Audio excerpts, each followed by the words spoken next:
ओए बैट्समैन, मैं आ रहा हूँ। तुम्हारी खैरियत इसी में है कि खुद ही आउट होकर चले जाओ।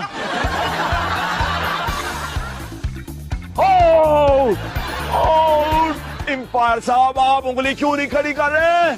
आप बॉल अभी की नहीं, आउट वो हुआ नहीं, उंगली खड़ी कैसे कर दूं? आप बैट्समैन के साथ मिल गए।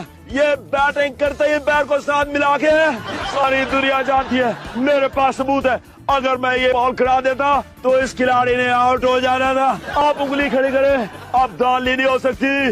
दुनिया बदल गई है। जब आउट करेंगे तो खड़ी करूंगा। इस एम्पायर को ले जाओ। ये पीटीआई की साइड नहीं ले रहा। मेरा मतलब हमारे खिलाफ है।